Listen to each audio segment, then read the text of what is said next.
You are watching the #1 podcast in the whole YouTube wrestling community. I'm one of your hosts, Juan. And I'm your other host, Jean-Paul Leek. The Egg. And together we are Rope Break. How's every single one of you today? Thank you for checking us out. Thank you for watching all of our single one of our videos. And like any other Thursday, we watch one of the best shows of Wednesday, because we had a great show on Wednesday on the AEW side, and we already have a video for you guys on it. So this is the turn of WWE NXT. Mr. Leek, I think this week also NXT gets the upper hand. They win for the second week in a row. I enjoy this a little more than AEW, because AEW, a lot of people are really trashing the World Heavyweight Championship match. Yeah, see, they're agreeing with that. That's like, again, it wasn't anything bad, but it wasn't anything spectacular. I don't, and I can't say what it was, whether it was all, you got, everybody and their mom trying to hype up this match with cell phone promos. I don't know if it was that. I don't know if it was only the 2.5, 3 weeks of build. I don't know what it was, but it just kind of fell flat, I feel. And NXT this week, yeah, sure, maybe you didn't have a blockbuster match. We didn't see Adam Cole and the Velveteen Dream square off, anything like that. But overall, as a whole, I think NXT was a way better show. I think it just, everything, was legit. Where, like, on AEW, it was like, oh, okay, we got a couple matches here and there that we don't really care about, this and that. And then the only thing that was really legit was the opening match for the TNT title, and then the main event. But with NXT, like I said, the whole show, everything kind of made sense, had a purpose. And see, like NXT, like there's more elements that you can kind of like lean towards to, like you can dive in, you can kind of like gravitate to. For example, like see, they have the storylines with Tegan Nox. They have the storylines with, like, we're going to talk about the kind of twist with Finn Balor, the Velveteen Dream, Adam Cole. We have also like the cruiserweights, like they have the first match with Akira Tozawa going against the guy that always gets to be Swerve, Scott, and we have our guy, Dexter Lumis, like he's awesome. And somebody debuted a jump. Somebody debuted it. Who we've been calling, but he attacked the wrong heart. We thought he'd be going after, the heart and soul of NXT, but instead he went after the black heart. But anyway, we'll get to that at the end. We don't want to spoil anything for the fans. But the one thing is, I'm sure you'll agree with me, is NXT, even though their numbers and the ratings for like most of these Wednesday night wars haven't been as good as AEW, nobody rates a better show than NXT. AEW may be more exciting. There may be more marks, cheering it and popping it more than it might deserve. But when it comes down to the pure storytelling, we see how some weeks AEW not that good, but then NXT is usually always real legit. Like you said, there's so many stories going on. Yeah, it's more. There's so many storylines enticing to watch. I will say that. Yeah, I enjoy that a bit more because there's more to. Yeah, like I said, there's more. If let's say you're tired of Gargano and Ciampa, hey, you got like Tegan Nox, you have Io Shirai, you have like the cruiserweights, you have Keith Lee, you have you have Adam Cole. So like, there's more things for me to look forward to rather than just like Le Champion going against Moxley, or or like Hardy meeting in the middle of this. So there's more in that. Yeah, it's more than just the elite and friends. Yeah, pretty much, or the best friends. So, Mr. Leeg, NXT had like Tom Phillips and Barry Saxton. We didn't have Ronaldo this time. We understand this for obvious circumstances. We already talked about the releases and everything. You can check that video out, family. So, also we get Finn Balor against Fabian Aichner with Marcel Bartel. Like the storyline, they're kind of like resuming it, and at the same time, kind of like putting a standby on it. Yeah, so I don't think how they were able to get him in Orlando. Maybe they live there. Maybe they don't live in Europe. That was my thing when I saw these guys.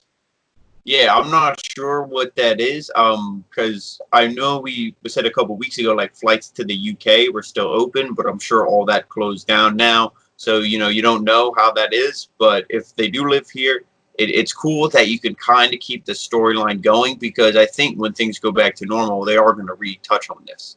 There is going to be Balor versus Walter. This isn't like, oh, we booked it and then we're going to be like, so, and just sweep it under the rug and act like it never happened. But this is a good way to kind of like, again, keep this feud fresh in people's mind. Like, hey, eventually Balor is going to go against Walter. It will happen.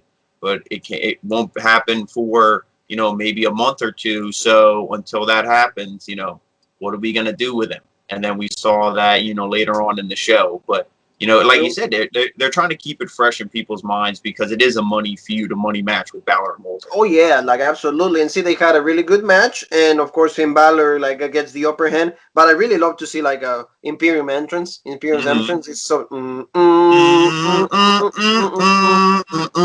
great. Those guys, Absolutely. the entrance itself is like it reminds me a little bit of like somebody that was considered to be glorious, and I don't know where he's working right now. Maybe that should have been one of the cuts. I will not say that, but you know what I mean. But in the end, Finn Balor gets the win. Really great match. It took like what 10, 15 minutes of the show. These guys from Imperium, like Agner or Fabian, all of them are like really, really great wrestlers. And Finn Balor, like we know how capable of things like he can do. He's really Oh skillful, yeah. and it showed. So we're gonna go to some of the highlights. Agner goes over the steps, and Balor eliminates Bartel from the equation with a sling blade and a dropkick into the barricade. I really like that spot. Like, see, like he pushed him all the way over, and like Finn Balor is, I will say, the best sling blade in the business is Finn Balor. I don't Oh know. yeah, Seth Rollins, definitely.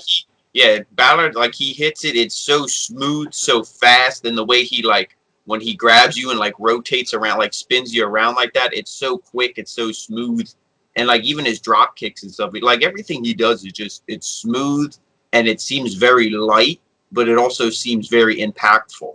yes, yes, Like he does it. that's Like something yeah, good that he does. Yes, yes, and I see. I will say Penta also hits a beautiful sling blade, but we haven't seen Penta in God how yeah, God knows how long, and we wish yeah, him all everything. Hopefully he's yeah. safe and everything. So like I said, he hits that dropkick into the barricade. Then Agner gets Finn back in the ring and tries to hit a moonsault on Balor, but Balor evades, and then he hits the coup de grace. And then of course like the combo that we got coup de grace, 1916, 1, 2, 3. Finn Balor gets the win. Really good stuff. I will say, like you just mentioned, like they're gonna revisit this. They're gonna just do. I think that like that's the main feud, but unfortunately because of the situation, they had to like just stop it. And now, what do you do with the prince? We're gonna figure it out in like a little bit. Now, what do you So think? Now, not to go too off topic, but do you think, and when they do have their match, do you think Balor will eventually be able to hit the 1916 on Walter? Walter's a big boy. I don't know. I think that like if he wins, probably he's gonna win with like a roll up, something different. Because yeah, the 1916 is like for guys that like are his size. Like and Yeah, I not mean, like he's hit it on people who are bigger, but nobody the size of Walter. That yeah. would be like almost like hitting it on Andre the Giant. You know what I mean? Like Unless not like quite. unless he cooperates, you know what I mean? Like he kind of he kind of Yeah, does the he'll unless do the Walter, whole like move. you said, like jumps himself up or something. But who knows? Yeah, I agree with you. That would be like they will have to change the finisher somehow, like the finish of the match. Unless Walter's gonna win, but if he wins, then it's like okay, you build up, you know, the prince, and then just knock him down. So what was the point? And then done. But we'll see because Finn stares down at the camera and he says, "Let's that serve as a message next time we meet, whenever that may be." So we like you said, leaving that open. We'll see what's going on with that feud. We move on to backstage. The Velveteen Dream is waiting on a couch for the NXT champion Adam Cole. That he's waiting for him to arrive to the arena, and he and Cole will have their face-to-face meeting tonight.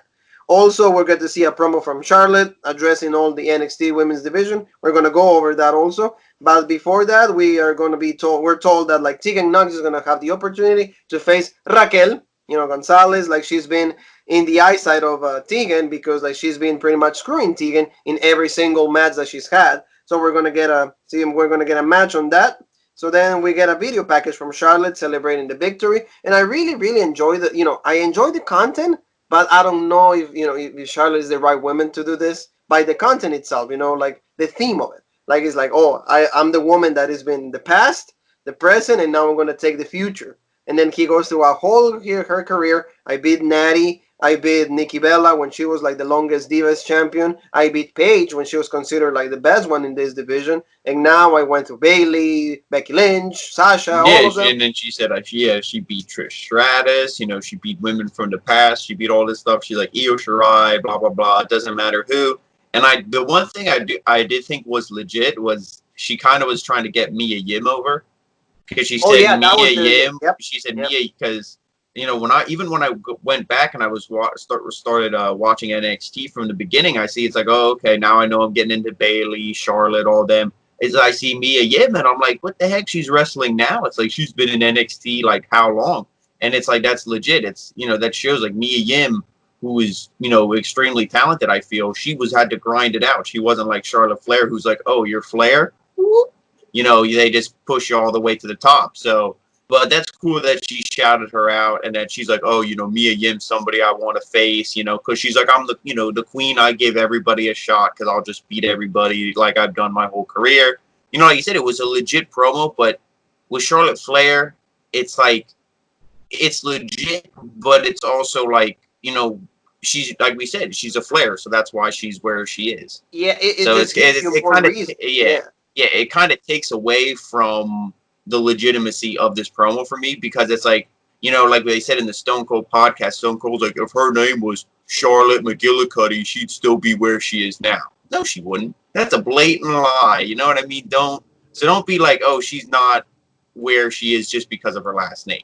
She would, she would still be a champion, but she wouldn't be 10, 11-time champion. Yes. So, No, I agree with you. See, that's the one thing for me, again. The theme of it is legit, but it's kind of in another reason that you're throwing it to my face. It's like saying, this is what I've done, and I'm so great, but, like, we all know that, like, it's not just herself doing it. It's also Vince pushing an agenda to you. It's pushing, like, an idea. The same thing with Roman Reigns. Is like, hey, you guys, is like, you are forced to love me because of all my accolades. I've done all of this. I've beaten all these women, but whose fault is that?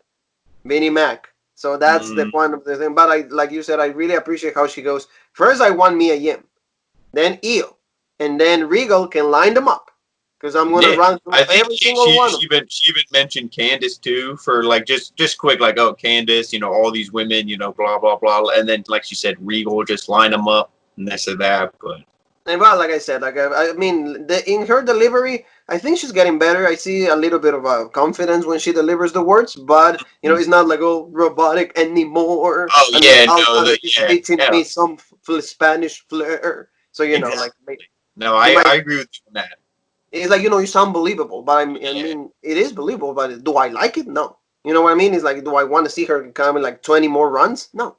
It's like, give me other women. Yeah. So. We get talking about other women that deserves maybe a better chance. We go to Aaliyah and Xia Li. A match. This is because Xia Li got injured in that match that it was supposed to be like a qualifying match to go to the ladder match to become #1 contender.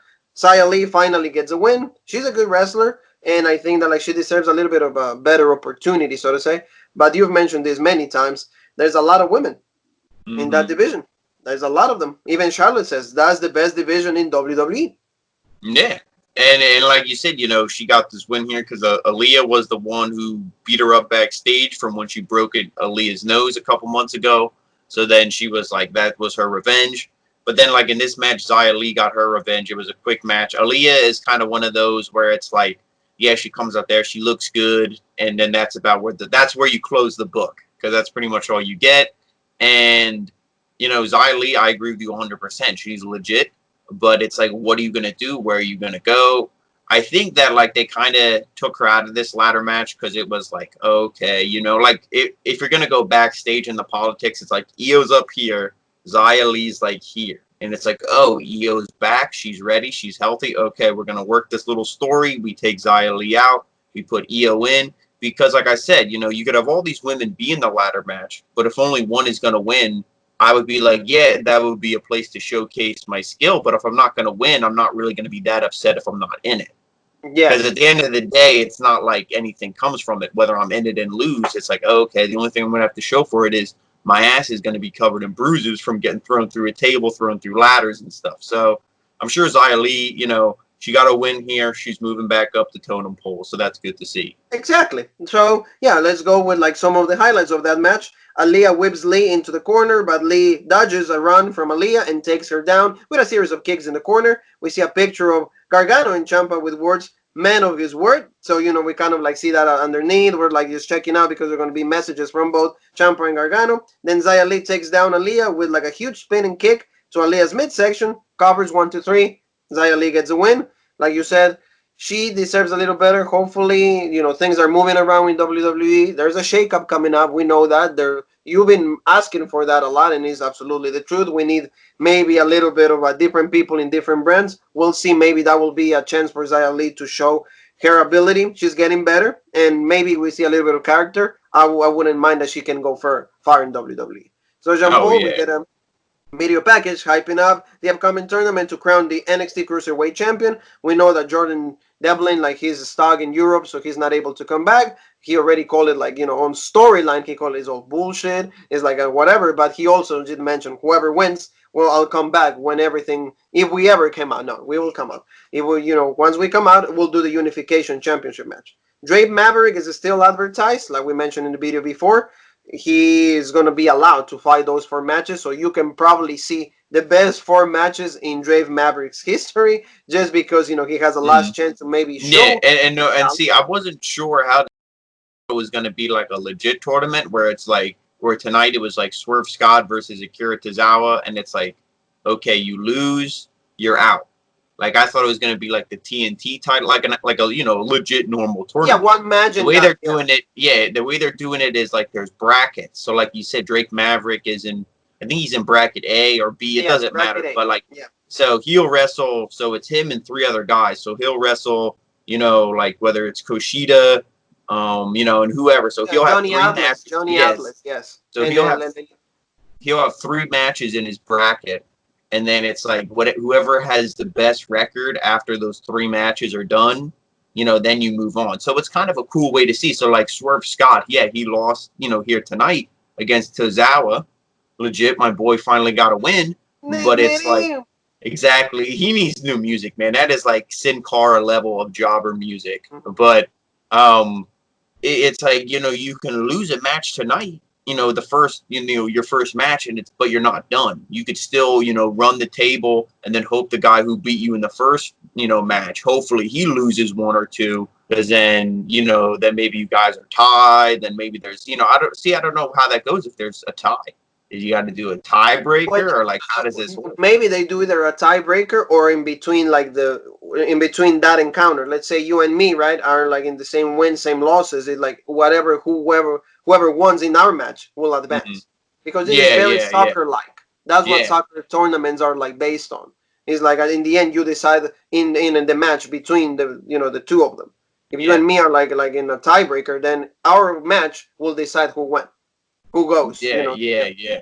But a really But that's cool concept. oh yeah, it is. It's a nice change of pace. So then it's not, then NX or AEW can't be like, oh, you guys are just doing a tournament because we are, or whatever. I don't think they'd be petty, but it's more the fans who would be like, AEW fans would be like, oh, look at them just copying Dynamite, and it's like, no, we're doing, like you said, a kind of like a more soccer tournament, like a different spin on how we're going to crown this champion. Exactly. So good stuff for that. And we're going to see a match, like you said, Group B. That was going to be Isaiah Swerve Scott going against Akira Tozawa. And we get a back room. We're going to go on commercial, of course. Then we get back to it. Matt Riddle is on the phone with P. Dunne. So Riddle is trying to get Dunne to tell me, he's like, tell me who the Stallion is. Who's going to be my Stallion? He's like, bro, I don't think you know how surprises work. He's like, I'm supposed to know. It's the Undisputed Era who's supposed to be surprised. He's like, you got to tell me. And then, Pete Dunne is like, no, bro. He's like, it'll be your surprise. You don't actually hear him, but how Pete Dunne talks and how he's all like, so Matt Riddle has no clue who who his partner is going to be. Yeah, and so like it also builds like more like the suspicion, like the mystery and everything. You keep it fresh, but the surprise is going to be a surprise for absolutely everybody. So we go with Tozawa and Isaiah Swerve Scott. Good match. Like these two, like Tozawa is like a really great wrestler. The only thing, Jean Paul, for me, the finisher is not impactful enough. I don't like he should do something a little better when it comes to execution. Great wrestler, and both of them. Really great match to pump the Cruiserweight tournament. Really great start. Oh, I agree. Yeah, like Yeah, the only thing, like yeah. the king was like being like the King Lawler was kind of being like really under a lot of fire, a lot of heat because of the comment that he did, the Roman noodle moonsault. Yeah. But I mean, like, I mean, I agree. Like when I heard it, my ears kind of went like, because it's like you don't hear that stuff too much nowadays. Even going back watching old wrestling, when they make comments like that, you're kind of like, ooh, that didn't age well. It's just today's day and age that we live in. And it's like, even when you hear when they say like, oh, I don't know if it was Jericho or who, but they say like, oh, Lance Archer came all the way from the Orient. Like, we don't call people in Japan Oriental. Like, we don't call them that anymore. They're Japanese. You know what I mean? We don't use these like terms like that anymore. I mean, it's not like Orient is like a racist term or anything, but it's like a very old-fashioned kind of term. And to be like, oh yeah, the ramen noodle moonsault. It's like, okay, what are we gonna call you? The freaking hamburger? The Burger King? You know what I mean? Like, or what? Like the white, redneck from the, Tennessee or where Memphis, wherever the hell he's from. So like, But back to the topic at hand. Tozawa is legit. Swerve Scott's legit, and this is the way these guys should be portrayed. Yeah. Not like on Monday Night Raw where it's like, oh, I'm Tozawa, and then Black Mass and Dunne. It's like, oh, okay, like actually like do something, and we see that he can do something, and that's what I say. You got to give the props to Triple H. WWE will always be Vince McMahon, it will always be everyone else, but I just wish during all this, it would have been like main roster suffers and then NXT rises from the ashes and then NXT is the main show. Because if NXT had all the glitz, the glamour, the promotion, and everything that like the main show does, AEW wouldn't stand a chance.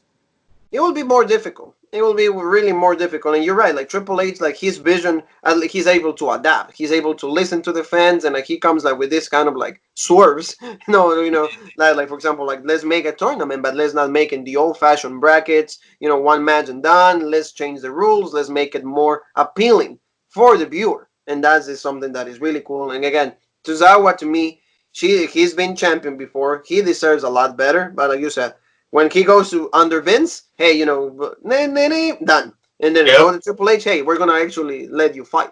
And we're going to give you a win. You're going to let me win? Yeah, okay, good. Some people might not even remember how that feels. So, and I'm sure he's one of them, unfortunately. And we'll see what's going on with Scott, though, because lately Scott hasn't gotten any wins. Like, he's a kind of in like the territory with, remember, Austin Theory, he beat him and all of that. So we'll see what happened with Isaiah's Swerve Scott here. So Tozawa hits a German suplex, sending Scott into the turnbuckle. Then hits a spinning kick on Scott's head, dropping him into the canvas. Then Tozawa goes to the top and hits his senton on Isaiah's Swerve Scott from the top rope, covering for 1, 2, 3. And then Tozawa is asked how he feels about the victory, and he says he has to keep fighting and keep winning as he stares into the camera. He's like, I was a champ before, so I will be a champ one more time. And I want to, and this is another thing too. So the guy can wrestle. We clearly see he can go. His matches with Buddy Murphy on 205 Live and all that. To me, that's evidence enough that this guy can go. Back when you look a couple months ago, or even probably over a year ago, when they wrestled legit stuff. Tonight we heard him on the microphone. I'm like, oh, how's his English? To me, his English is legit. Yeah, it's good. It wasn't like Andrade, who was like, Andrade, and then there's like a 10-second pause, and then it's like, and then he just is done. And it's like, and we're all waiting for it, right? It's like, all right, come on. He looks off screen to Charlotte. He's like, help me, I'm done.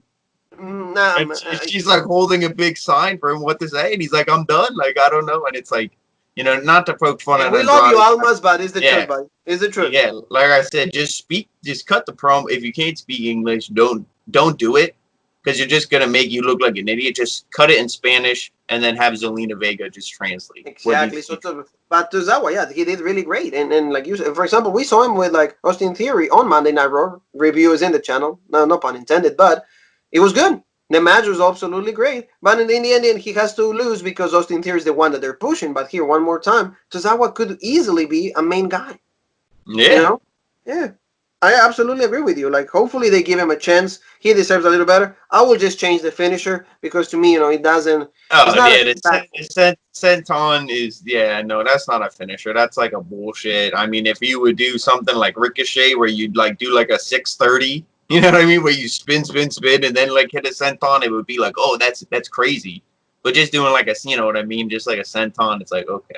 Yeah, and it's also like you can see he hits it with the back and like not even like a full hit, like the whole back connects. So he's like, okay, whatever. Anyway, Mr. Egg, like I said, we go to the Velveteen Dream. He's still relaxing on the purple couch, waiting on Adam Cole, and then we're gonna go and see Tegan Knox against Raquel Gonzalez with Dakota Kai.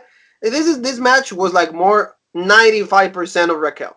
She Yeah, dominated completely, and powerhouse. Tegan and the didn't main stand a chance. yeah the main thing of this also kind of was like, and I don't want to say that this is hurting this feud, but the main point of this wasn't to have this kind of be the ending or have Tegan get the win and then move on to something greater. This is kind of just continuing this feud and adding more women. And, once you take us through the spot, I want to get your opinion on it because I'm not sure if this is, I'm not saying this is the wrong thing to do, but it's like I would rather just see more of a contained storyline with like these three kind of women instead of just like including everybody else. Yeah, absolutely. So let's, like you said, let's go through the last spots. Like I said, Gonzalez dominating the whole match, pretty much. Mm. So like, there's a point that like Tegan Knox is onto like the turnbuckle, and then Dakota Kai hits a cheap shot on Knox, and then because the referee is distracted, just tries to go for the pin. 1-2. Tegan is not done, but then we see our girl from Chicago own Shotzi Blackheart. She comes out and then attacks Kai from behind, taking her out with like she beats her with like I think the helmet that she carries, Yeah. like she has it, and Yep. then so she hits her, and then Gonzalez tried to get a chokeslam on Shotzi, but then Tegan, like, she takes the advantage of the distraction, rolling her up, and then Gonzalez, loses. Tegan Yep. gets the 1-2-3. There you go. So now, Yes. yeah, walk me through So it, John. like so like you said, like she comes out, okay, whatever, legit, and then she like goes to choke slammer. Tegan rolls her up, and at this point, it's like okay, so Tegan gets the win. But then they made an announcement later on the show. There's going to be a tag team match between these women next week, and I could easily see this Shotzi getting pinned by Raquel. Boom, boom, boom. Feud continues, and it's like so now Shotzi is like how Candice LeRae was a couple weeks ago, and it's like to me, Shotzi should be something like, moving up towards, on her own and like, oh, maybe having matches against like Xia Li, kind of like, oh, they're both about the same spot. They're on the rise, but they're not there yet. They have a match. Her against, maybe Shotzi against Chelsea Green, something like that. Build these women up in other storylines. The storyline between Dakota Kai and Tegan Knox is legit. They had that, steel cage match, all these legit matches they had. But when you start including everybody else in it, it kind of lessens it for me. So just have them have the match, I don't know, maybe do something where Tegan goes through like a gauntlet match. I don't know what you're trying to, because I don't know who they're trying to get over in the end of this. It looks like they're Yes. trying to get both Dakota Kai, Tegan Knox, and also Raquel Gonzalez. They're trying to get all three of them over, but you can't because somebody has to win. Somebody has to get, jump up, and then somebody kind of has to get knocked down a little bit. That's just the way it works in the wrestling world. When somebody loses, you can't get over by losing. So, like I said, they're just including so many people. It's hard to be like, this is cool because they're just gonna continue this feud, and then maybe in 4 weeks they include, somebody Somebody else. else. Yeah. Maybe Mercedes Martinez comes in and she's like, "Oh, you want to pick on someone your own size, Raquel? Here we go." That's what I'm like. Who knows what they're gonna do? They keep including women.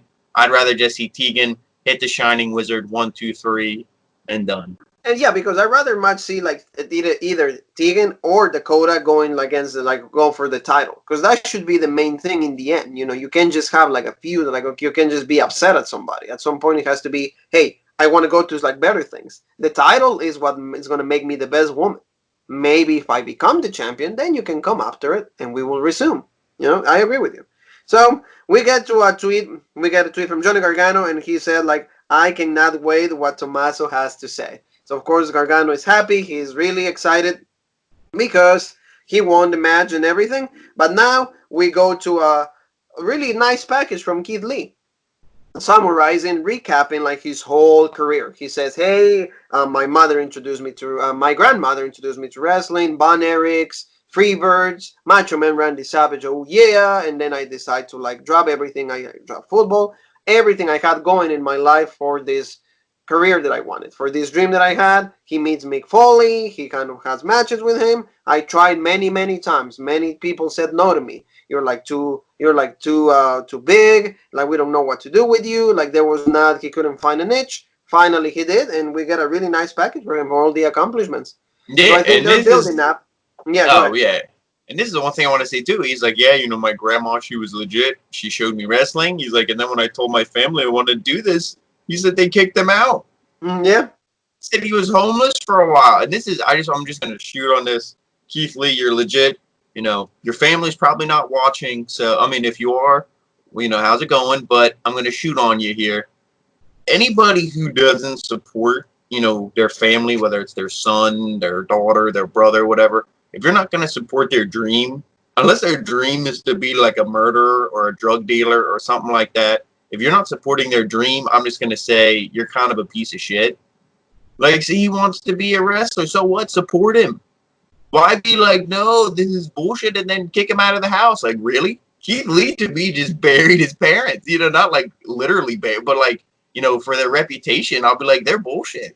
Yeah, I mean, if I you mean, really but pay attention to it, yeah, it is. especially because like you watch, you know, you and I watched that documentary that, you know, it's only maybe half an hour on Tegan Knox. You see how supportive her parents are, how, you know, they're like, oh, this is all our daughter wanted in the world. You know, she was so close and we're so upset to see her, you know, these knee injuries, how supportive they are. And they keep Lee's family's like, so you can't live here anymore. I'm like, really?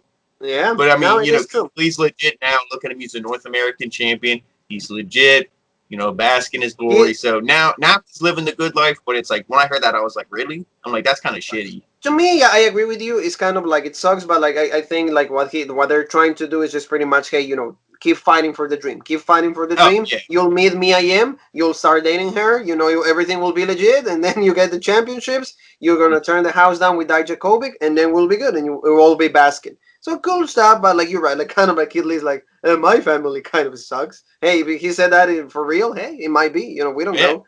But Mr. Egg, we're gonna go back to like our boy. No, it's not our boy, but like he's actually a guy that like he seems to have a great future.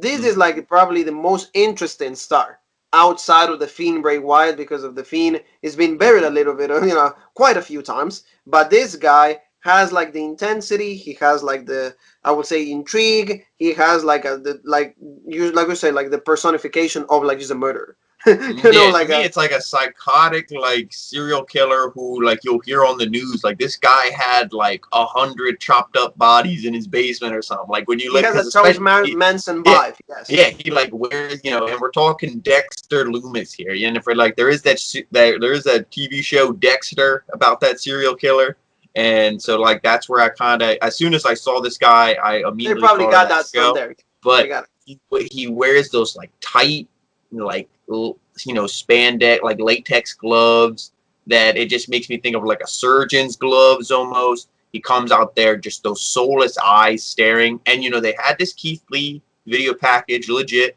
Immediately, we go to Dexter Loomis. And I was thinking this beforehand, but especially now, I'm like, this is the guy who's going to dethrone Keith Lee. I'm not saying it's going to happen next week, next month, but at some point, Keith Lee's going to, you know, he already proved he beat Dijakovic, Damian Priest, Cameron Grimes, you know, all those guys. It's like, who's next? Boom, Dexter Loomis. Maybe not because of what we kind of saw in the main event, but I think at some point he's going to be the guy who dethrones Keith Lee, because then whoever you have eventually beat Loomis, you know, will be legit as well. Because you're always trying to like build somebody up, and what better way to build him up than to beat the Limitless one? Absolutely, everything that you just said on point. I feel that like this guy has like really great potential, especially on NXT because you can pull up a character like that on NXT. So he goes against a guy that like at least been given a lot of opportunities from Philadelphia. I will keep plugging that in because it's one of a PA's own, Tahuri Miles. So at Who? least a Who? Tahuri. So he gets like another opportunity with Loomis, but there was absolutely no chance in hell, and it's not Vince McMahon. It's just a no chance in hell that he was gonna beat Dexter because he comes from Dexter's lab, and he's legit, and he got a really good like showing.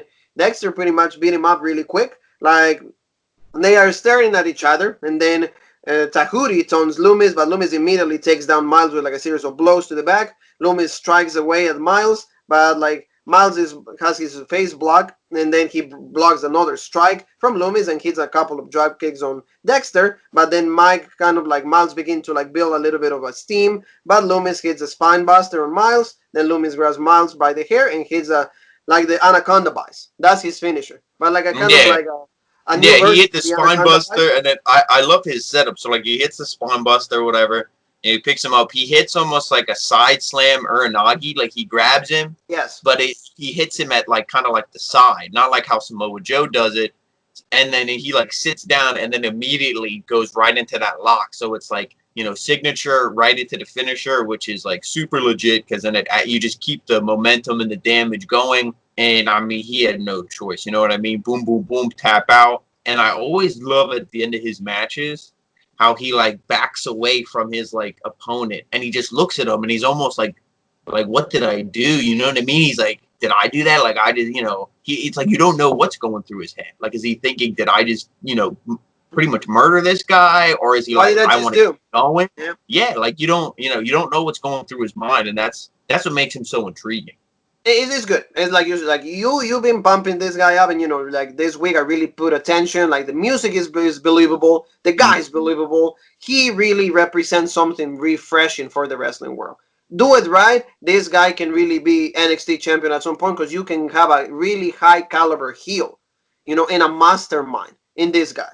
So we're gonna talk about this guy in a little bit also, but before that we go backstage once again because the Velveteen Dream is still waiting for Adam Cole, but we are told that the Dream and Cole will meet face to face after the break. Back with the break, Adam Cole is in his house. And like I saw Britt Baker over there. He's like, hey honey. He's like, hey, let me just talk here. I just gotta cut a promo and it will be good. So he's sitting at home with the NXT Championship. He says that he will not show up because the Dream doesn't deserve a title shot, and then he says that there is none anybody in WWE who deserves a shot at the NXT Championship. And then Cole says that we should be focusing on how the Undisputed Era are going to recapture the NXT Tag Team Championships later tonight. And then we go back to the arena, and then Adam Cole is going to say, and this is going to be, and you guys know the rest.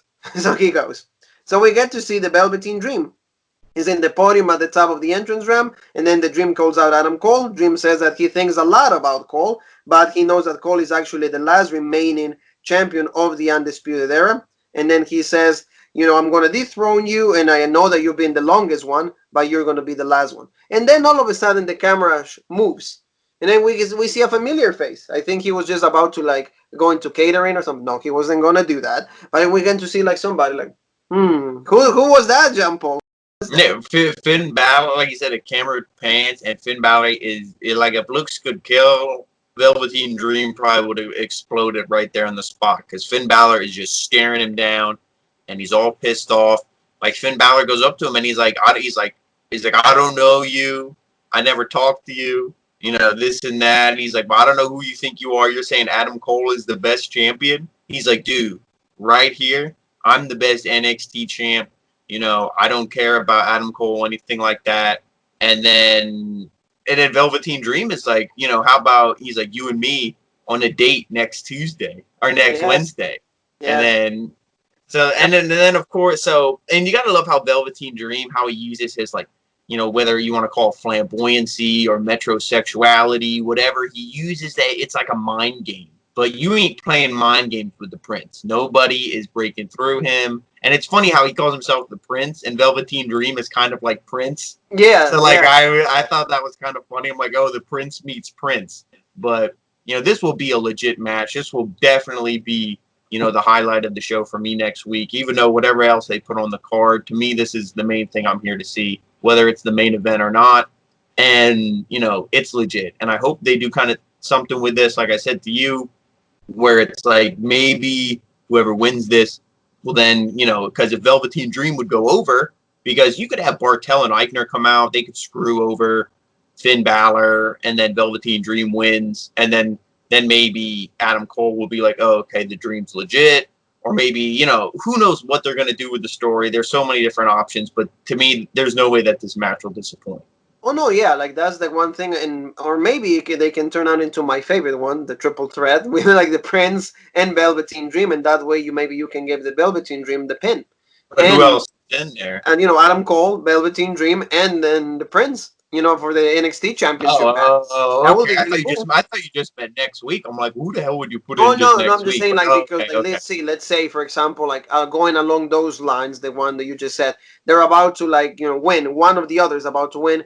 Agner and Fabian shows up, and Bartel, they show up, and then they screw the match. So it's like, oh, these two, this was not definitely a winner, So what are we gonna do? And then of course they go the Juan's way, and they go, well, let's make it a triple threat. So maybe we'll see, but like you said, this is gonna be really interesting, and the fact that like Finn Balor out of nowhere gets in the middle of a championship feud, that's really great. And Yeah, it's well, like, hey, I mean, this is what we wanted to begin with. At least I know I really wanted this was pushing for him to actually beat Adam Cole, even on NXT TV, because I didn't want Adam Cole to beat Finn Balor's title reign for the longest days. And they're like, so screw you, Sean Paul. And they they had did. freaking Adam Cole, beat the title reign, so it's done. If Finn Balor wins it, he's not going to hold it for longer than Adam Cole did. I don't see anybody really beating Adam Cole's record. Because, I mean, all, favoritism aside, Adam Cole deserves everything that he had, making NXT, super popular, undisputed era. Everybody loves him. So you got to give him credit for that. But I do think his time has come. And if it's not going to be to the Prince, because if they're really invested in that Walter storyline, then you got to give it to Velveteen Dream. You know what they should do though? They should do like, this is a me kind of like booking, and I will finish with that. Give the Prince the win. Okay? Give the Prince the win. He gets the NXT champion. And then he goes against Walter in a champion versus champion. Oh yeah, A winner takes all.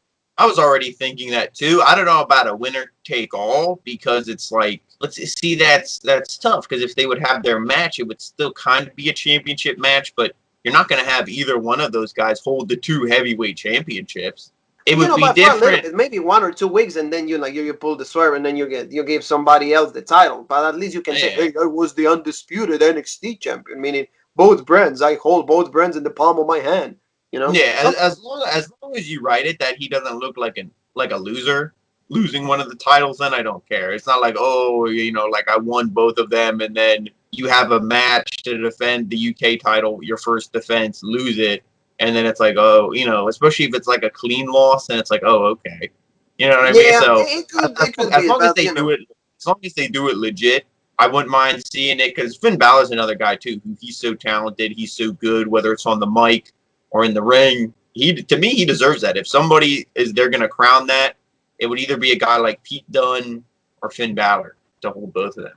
Yeah, it is absolutely true. So now we get a video package from Malcolm Bivens. He's issuing a challenge to whoever wins the NXT Tag Team Championships, saying that Rinku and Sabar will take the titles from them. So like they actually talk a little bit in English, but a few words, and then they did like the indie talking. And see, I wasn't really upset about that. I really enjoyed it. I'm like, okay, these dudes seem like really, really legit. They seem like really big. They seem like killers. They seem like they're going to be really, really impactful to the NXT tag team division, and that's what we wanted. So good stuff on them. And then, like you said, we get like we already mentioned this, Shotzi Witt, Tegan Knox going against Dakota Kai and Raquel Gonzalez. So now we go to the Undisputed Era NXT Championship tag team match, and we get Undisputed Era Bobby Fish and Roderick Strong. So we didn't get Kyle O'Reilly this time. Maybe some issues with traveling. No, yeah, they said what they said was he was medically unable to compete. So whether he could have tweaked a knee or some kind of injury and this or that, but yeah, like you said, we got this match. It was Roderick Strong at the fill in, but it was a legit match. But before that, I forget his name, but they mentioned one of the competitors, the El Hijo del Fantasma. Fantasma. El Hijo del Yeah, Fantasma. El Hijo del Fantasma. The Fantasma is like a pretty popular wrestler in Mexico. So, but like he's, kind of older. So he has a son, and that's Hijo means son. So he's the Hijo del Fantasma, and so he got a promo, and he said, well, my debut is going to be legit, and what better way for me to win the Cruiserweight Championship before my debut? There's a lot of faith in the Hispanic community. yeah, There's a lot and of faith. They think that the guy is really good. I've seen a little bit of his matches. Rey Mysterio. We got a guy like that, like Kalisto. Of course, Kalisto when he wants to fight, but like there's a lot of things with him. To me, I'm sold on Garza just because like if you keep putting a mask and everything, and just me, is more Rey Mysterio like. But if you're like Garza, that you give me the yeah. ring ability and at least more like, hey, I'm the Latin lover and all that, I will get behind that more. Yeah, see, I'm the opposite where it's like you can be like that and that's legit, but like the mask is cool. To me, I don't see a guy wearing a mask and go, "Oh, Rey Mysterio." I mean, I think that's like a lot, and I'm not saying you fall into this category, maybe you do, but that's a lot of like the American audience who is like ignorant isn't the right word, but they just all they consume is WWE. So like they see Rey Mysterio, they're like, oh, mask, that's legit. Then anytime they see a guy like Kalisto, Sin Cara, whoever, Grand Metalik, all these guys are like, oh, Rey Mysterio. And it's like, no, there's like 100, 1,000 guys in Mexico, in Japan, and everywhere else who wear masks, right? Rey Mysterio didn't invent wearing masks. So to me, it's legit. I love seeing masked luchadors. And when I, saw this promo, and there's a lot of fanfare behind this guy, a lot of hype. I There's a wouldn't be lot of hype. I wouldn't be surprised if he wins the whole thing. If they go all in on him, I mean, to me, if it should come down to, I don't remember if him and Kushida are in the same bracket. If they are, that's a shame because I think they should be in the finals of the thing. But like I said, Kushida's still my pick, but this guy, he's probably like my backup pick because they might be all in on him. Abe, like I know again, there's a lot of people that are like supporting him. Again, the Hispanic community are waiting for his debut. To me, depending on the first match, that will be if I see him winning like really dominant, I can see him winning the whole thing. But if he doesn't win, like kind of like, oh, it's 50-50, then I don't see him going all the way over with him. That's just Yeah, me. yeah. We'll I see mean, how they do. I don't. Yeah, with that though, like, would you want to see them kind of job anyone out in this? To me, like again, and it's nothing against his talent. It's just you know with how he was booked on the main roster. But the only guy who I think you should job out in this whole tournament is Drake Maverick. Yeah. And I Yeah. mean, he had that emotional video yesterday, but like all that, stuff aside, it's like everyone else I think should be legit. I want to see 4-star matches. I don't want to see a Braun Strowman match where it's like, oh, I squash this guy 10 seconds and move on. Because I hope not. you still gotta wrestle 2 more matches. So it's like, oh, well, Phantasmo beat you in 30 seconds, and then what? Like if I don't beat you in 30 seconds, then I look like a loser. And it's like, but if I do beat you in 30 seconds, then you really look like a loser. So, like, they're not going to try to portray anyone like a loser. I feel like this tournament is all going to be legit matches. So, I don't know how they're going to do it, but definitely keep an eye out for him. It depends. It depends on how they're gonna like make it. But yeah, like NXT has enough like time to like give them like, okay, 20 minutes. Hey, go do your thing and you know get yourself over. Pretty much blow us away, and it's a good chance. Like I said, there's a lot of hype on him, and I really want to see the first match and see where it goes. Where it goes. Like Fantasma is popular in Mexico, like the dad. And then he was getting that big, like he was becoming like a new sensation there. We'll see. That's all I gotta say on that, Jean Paul. So Jean Paul, finally we get to the main event, and we're gonna reveal who Pete Dunne's replacement is gonna be, and turns out to be Timothy Thatcher, like a Yeah, really veteran. yeah. Timothy Thatcher. Yep. Yeah, he's legit. Like you see the guy, he looked almost like an Oni Lorcan kind of thing. It's like, who is this guy just wearing trunks and boots? But extremely legit. Pete Dunne was putting him over. So it's like, and like I said to you, he looked like a Sami Zayn who was chewing on rocks. Maybe use some Yes. of this NXT money. Fix You know them where you teeth. know where But he needs to go. He needs to go with Britt Baker. yep, So he can get exactly. a Adam Cole, hook him up. You know what I mean? We saw Baker in the dentist office, last night. So clearly she's back to work. So maybe hook this guy up. But legit wrestler. It was a legit match. But it was. I will say the same thing about this. Besides the appearance of our boy then coming in, like we said earlier on, Dexter Lumis, he made an appearance.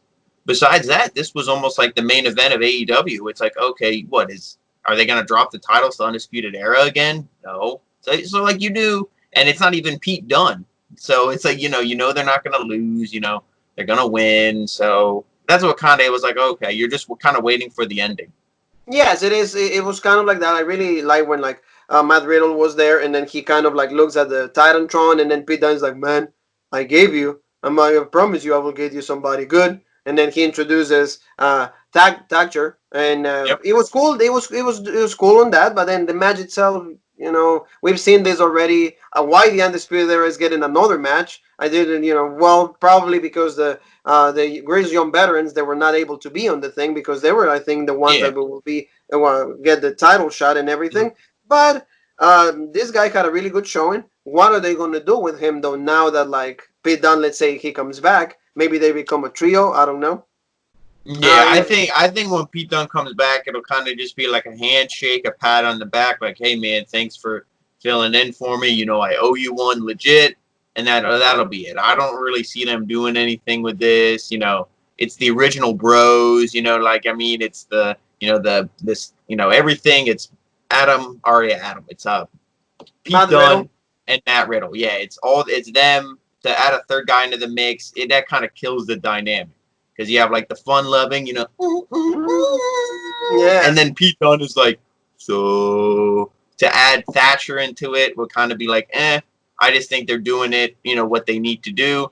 And I agree with you though, but it's like, why always the Undisputed Era? But it's because you already had no tag teams in NXT, and then you call up the Forgotten Sons to the main roster, and they're SmackDown. probably not going to see any time on SmackDown. That's literally, what is their names? I can't think of Eric Young and Eric Young, and like it was Sanity. Sanity. Sanity. Yeah, that to me that's what this reminds me of. It's like Yeah. Sanity without the chick. Yeah. You know what I Without mean? And Nikki it's like Cross. Yeah. they're Yeah. gonna get called up to the main roster and done. So they keep taking away tag teams from NXT. Yeah, they added Indu Share, but you know you're not gonna have that match right away. That's like a money match. You're building that up. So they had to use the Undisputed Era. And with that being said, you knew they weren't going to give them the titles for the fourth time. I think they would have been tag champs. Yeah, So yeah. So it was not going to happen. So good stuff on that. The match itself was pretty good. Like, of course, hard hitting intensity. Matt Riddle gives you always that. Bobby Fish, Roderick Strong, and then Thagner. Like, they were really good, all of them. Like, he gelled well. He didn't miss a ton. He didn't seem like an outsider. So that was good. So Strong kicks at Thagner's face, but Thagner he takes down Strong with like a fused chop. Then Thagner goes for like a butterfly suplex, but Fish comes and distracts Thagner. Fish tags in and attacks Thagner's legs, covering for a 2 count. Then Strong stacks back in, and Fish and Riddle hit a combination offense on Thagner. Then Riddle takes down with like a knee strike before Fish and Strong can do anything of like the offense. They were kind of do the high low. They were trying to I think they were intending to do that, but then Thagner locks in into an armbar on Roderick Strong, and Strong submits. A pretty like really simple but effective armbar. yeah, Nothing like and also like a little bit before that, like we said, Dexter Loomis came out. He was staring at the Undisputed Era, and then the commentary is like, "What is that, Dexter Loomis? Like, what is he doing?" And he was just staring at him. He didn't get involved. He didn't even come up to ringside. He was just kind of standing at the back, and he was just like staring at him, just like the creepy eyes, and you're like, "What the heck is this what guy is doing?" that? Who was like he intending to? Who is like I his mean, that's tiger? I don't, and that's the thing. I don't think that he even knows. You know what I mean? I think it's just like he'll just go after anybody, anything. Maybe maybe nothing is going to happen with Finn Balor and Velveteen Dream. Maybe Dexter Loomis is going to somehow sneak his way in, and maybe he'll beat up, because Kyle O'Reilly's already on the shelf. Maybe he takes out Roderick Strong. Maybe he takes out Bobby Fish. Maybe he just goes right for Adam Cole. Who knows what they're going to do, and that's the beautiful thing is I always say I hate when stuff's predictable. This match, John Moxley, Jake Hager. I hate when I can sit down, I turn on the show, and I already know who's going to win the matches. I hate that. But with this is a complete, I have no clue what they're going to do. And when I have no clue what they're going to do, I'm going to watch next week. Exactly. So it was really cool, and like it was really out of nowhere. So it's those little things that like you need to kind of have your show in a better light, and they did that. And they did that, which I can appreciate because now everybody's going to be, what is Dexter Loomis going to do next? So good stuff. So Matt Riddle and Timothy Thagner, they keep the titles, but see, that's not the end of the show. Everybody thought that was it, but then we get a backstage promo with Tommaso Ciampa. He's staring out of the camera. He's completely alone. He says he is done with Gargano and Candice. With all is no more done. But then he says that they agreed that when it's all over, it was all over. So he says, "Congratulations, Johnny. Like you were the better man this time." But before he can say anything else, Killer Kross attacks Ciampa from behind. We get to see the debut of Killer Kross, so that was really cool. And then see a collection of sounds take place, like you see, like if somebody's beating somebody else up. Like Ada, Ada, no, Ada. But then Ciampa is eventually shown unconscious, laying on the ground, and then a black leather boot stands over Ciampa, and Killer Kross gets down and looks right at Ciampa's face, and he says, "TikTok, who's this?" And Yeah. show So goes on. and see that's the thing. The boot. You know, you say leather boot, but you got to specify it was like a stiletto. It was definitely like a leather, like a woman's boot. Boom, that was Scarlet Bordeaux. It wasn't like I'm working in the factory like a boot for a man. It wasn't his. He wasn't stepping and then leaning over on. So was his manager, his girlfriend, his fiance, whatever role she's going to be with him.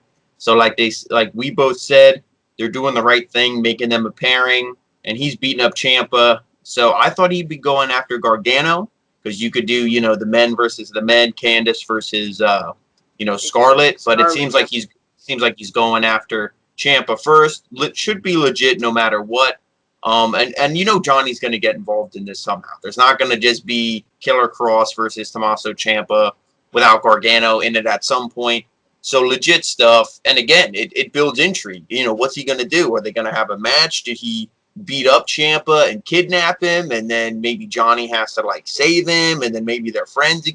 Who knows what they're going to do. And that's what makes it so legit. And just to finish with all of this, like you said, the main word that if you have been saying, I've been saying that AEW lacked this week and the past weeks is intrigue, whereas NXT has brought more intrigue, and therefore we're more intended to go and check out NXT because you have intrigue in so many areas. You have intrigue with Finn Balor, with Velveteen Dream. You had intrigue with Dexter Lumis. And now you have intrigue with Killer Kross. So every segment in the show, there's a little bit of intrigue and a little bit of for you to tune in. The thing that sucks the most in his bullshit is we only have 30 more days of this, apparently, and then it's done. Apparently, the situation is still there's a lot of cuts that WWE is making due to the situation.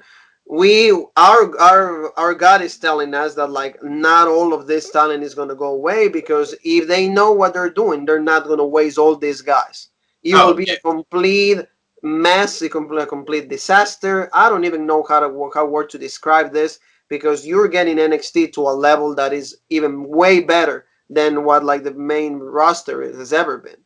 So you will be killing the only thing that is keeping you afloat, in my own eyes.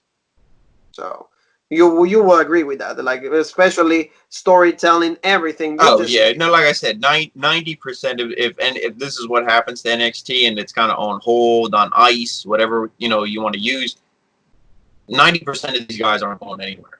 They're not gonna, like I said, you're not gonna see Adam Cole's, Keith Lee, Garganos, Balor's, Ciampas. They're not gonna be wrestling in Japan or wrestling in Mexico or wherever. They're just going to sit at home, like Adam Cole's already doing, like Velveteen Dream says, sitting at home playing his video games. He's just going to do that because he knows when this is all over, WWE's still going to pay him. He's still going to be the champ. There's all this stuff. I mean, maybe not, depending what they do with the storyline, but he's still going to be employed there. They're not going to go find other work. Yeah, it will be really hard to, it's only a month. It's not 6 months, 7 months. Then you could be okay, maybe, I won't be able to hold on to that long, but it's only a month. So, I feel that a lot of, 90% of that roster is going to remain. I think they're going to come back. At least that's my prediction, but we'll see. So, Jean-Paul, this closes it out for NXT. A great episode. In the ratings, I can see myself looking at NXT beating AEW for the second week in a row. And do I think AEW should worry about? Maybe a little bit. Bring more intrigue. Give me a little bit better of TV because these 2 weeks have been not on a higher end, so to say. So thank you so very much for watching every single one of the videos. Thank you to all the subscribers. Thank you for the family that is supporting us. Jean-Paul, where they can find us on social media world. Facebook, Instagram, Twitter. You follow us there. OG Road Break, the original Road Break. Just look for the beautiful logo. You found the right place. Follow us on there. Again, we're going to keep you updated as much as we can this weekend. As soon as we hear the news, we're going to report it. Today, which I'm sure a lot of people saw, there was the tragic passing of Howard Finkel. So, our thoughts go out to his family. Probably one of the most legit ring announcers of all time. When you hear his voice, you think of wrestling from the 80s, 90s, and even stuff when they bring him back for, just kind of special shows, stuff like that. Yeah, he was always one of those guys everybody said it was legit. So, again, we'll keep you posted on all the news, everything like that on there. And then, of course, for the creme de la creme, the meat and the potatoes, you come to YouTube. for all the videos, the interviews, the gameplay. That's where all the real good stuff is. Absolutely, absolutely. I couldn't say it better. So there's only one more thing left to say. And I that think is... you know what that is. So, gotta charge it.